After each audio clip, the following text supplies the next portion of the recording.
یوں جموں کشمیر مسئلے کا جو سے متعلق پاکستان اور بیرون دنیا میں بات کرنے کا حق تھا اس سے دستبرداری اختیار کی گئی اور ریفرنڈم کے متعلق تمام انتظامات سے بھی علیحدگی اختیار کر لی گئی اور وہ حکومت پاکستان کو سونپ دیے گئے۔ اس کے ساتھ ساتھ ریاست جموں کشمیر کے ایک بڑے حصے گلگت بلتستان پر حق جتانے کے بجائے اس کو لاوارث چھوڑ دیا گیا، بلکہ اس کی کبھی بات ہی نہیں کی گئی، گو کہ اس سے پہلے بھی وہ مظفرآباد حکومت کے ماتحت نہیں تھا، لیکن ان کے حق کے لیے اور مشترکہ جدوجہد کے لیے کبھی بات نہ کی گئی، کیونکہ جو 24 اکتوبر 1947 کا ایک اعلامیہ تھا تو اس کے مطابق یہ ایک عبوری انقلابی حکومت تھی جس کے دائرہ اختیار میں ریاست جموں کشمیر کے تمام حصے آتے تھے، اور اسی بنیاد پر ریاست جموں کشمیر کے تمام حصوں پر مبنی ایک حکومت بھی، اس کا کابینہ کا حصہ جو لوگ تھے وہ بھی ریاست کے تمام حصوں پر مبنی تھے۔ اور اس کے ساتھ ساتھ جو حکومت پاکستان کا کنٹرول تھا وہ آزاد جموں کشمیر جو ایک ٹیریٹری موجود تھی اس حکومت کے پاس، تو اس پر بھی حکومت پاکستان کا مکمل کنٹرول قبول کر لیا گیا، اور پھر جو لینڈ افسران تھے اس خطے کے سیاہ سفید کے مالک بن گئے۔ اسی دورانیے میں سیز فائر کی دوسری جانب یعنی سری نگر حکومت نے بھی دلی حکومت کے ساتھ ایک معاہدہ کیا جس میں دفاع، خارجہ پالیسی، مواصلات اور کرنسی کے علاوہ تمام تر اختیارات مقامی حکومت کو حاصل تھے، بلکہ اندرونی خود مختاری حاصل تھی، اور جسے بعد ازاں بھارت نے وقفے سے ختم کیا اور 5 اگست 2019 کو اس اندرونی خود مختاری کو مکمل طور پر سلب کر لیا۔ وہ ایک الگ ڈیبیٹ ہے، لیکن اب آتے ہیں جموں کشمیر پیپلز پارٹی کے اس دعوے پر کہ گلگت بلتستان کو ریاست جموں کشمیر کا حصہ قرار دینے والا اکلوتا ثبوت 28 اپریل 1949 کا معاہدہ کراچی ہے۔ تو اگر اس بیانیے پر جائیں تو یہ سوائے گمراہ کن بیانیے کے کچھ اور نہیں ہے، کیونکہ اس معاہدے کی کوئی بین الاقوامی حیثیت نہیں ہے۔ یہ معاہدہ پہلے بھی بتا چکا ہوں کہ کراچی اور مظفرآباد حکومتوں کے درمیان تھا، جبکہ گلگت بلتستان اقوام متحدہ کی قراردادوں کی روشنی میں تنازع کشمیر کا حصہ ہے، اور ان قراردادوں میں ریاست جموں کشمیر کا جغرافیہ بالکل واضح ہے۔ اس کی تفصیل آپ کے سامنے رکھتے ہیں کہ اقوام متحدہ کی سلامتی کونسل کی قرارداد نمبر 38 کے ذریعے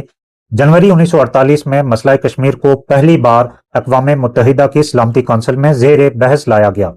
جس میں فریقین سے کشیدگی کم کرنے کی اپیل کی گئی۔ اس کے بعد ایک دوسری قرارداد کے ذریعے جنوری 1948 میں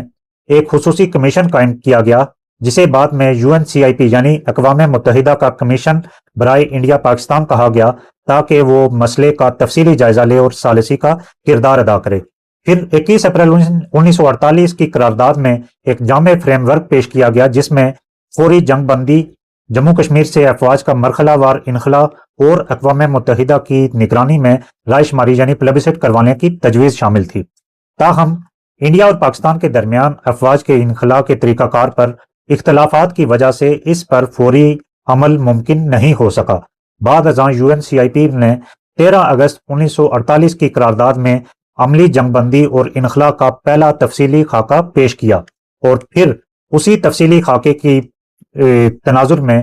اصل جو پیش رفت ہوئی وہ 1 جنوری 1949 کو ہوئی، جس میں جنگ بندی کی گئی۔ 5 جنوری 1949 کی قرارداد میں واضح طور پر سیز فائر کو حتمی شکل دینے کے بعد دونوں ممالک کے افواج کے مرحلہ وار انخلا اور کشمیری عوام کے لیے غیر جانبدار ماحول میں اقوام متحدہ کے زیر اہتمام رائے شماری کے اصولوں کو دوبارہ سے مضبوط اور واضح طور پر پیش کیا گیا۔ اسی قرارداد یعنی 5 جنوری 1949 کی جو قرارداد تھی اس کے فریم ورک میں رہتے ہوئے 27 جولائی 1949 کو اقوام متحدہ کی نگرانی میں پاکستان اور بھارت کے عسکری نمائندوں جو ان کے فوجی نمائندے تھے ان کے درمیان agreement regarding establishment of cease fire line Karachi میں طے پایا، یعنی کراچی معاہدہ طے پایا 27 جولائی 1949 میں، اور اس کا پس منظر تھا 5 جنوری 1949 کی سیز فائر لائن کی قرارداد، جس میں ایک مکمل فریم ورک دیا گیا تھا۔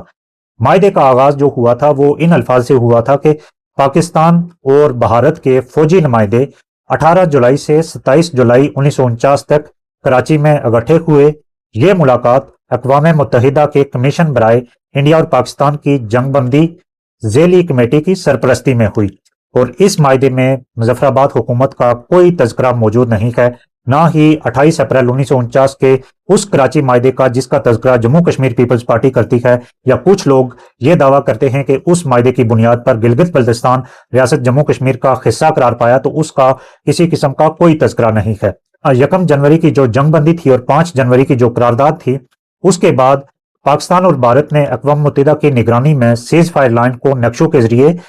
جولائی 1949 میں باقاعدہ طور پر متعین کیا۔ وہ نقشے آپ اسکرین پر بھی دیکھ سکتے ہیں، اور پھر ان نقشوں کے ذریعے، اس خط بندی کے ذریعے فوجوں کو اسی لائن تک محدود کیا گیا، یعنی کوئی بھی فریق اس سیز فائر لائن کو عبور نہیں کرے گا، اور اس سیز فائر لائن کو اقوام متحدہ کی مبصرین کی نگرانی میں تسلیم کیا گیا۔ یہی لائن یعنی سیز فائر لائن 1972 کے شملہ معاہدے میں لائن آف کنٹرول کہلائی۔ جو معاہدہ ہوا تھا جولائی 1949 میں، 4 رکنی اقوام متحدہ کا ڈیلیگیشن تھا، اور پاکستان اور انڈیا کی سربراہی 3 ارکان کر رہے تھے، جبکہ 2 ارکان اس معاہدے کے گواہی کے طور پر یا نگرانی کے طور پر وہاں موجود تھے اس ڈائلاگ میں۔ یوں یہ تو واضح ہوتا ہے کہ جموں کشمیر کا جو گلگت بلتستان حصہ قرار پایا، تو اس کی بنیاد 28 اپریل 1949 کا معاہدہ نہیں، بلکہ 5 جنوری کی جو قرارداد تھی اس کے مطابق جو معاہدہ طے پایا 27 جولائی 1949 کو، تو اس کی سربراہی انڈیا اور پاکستان کے فوجی سربراہان نے کی۔ وہ معاہدہ اصل بنیاد بنی، اور اس کا پس منظر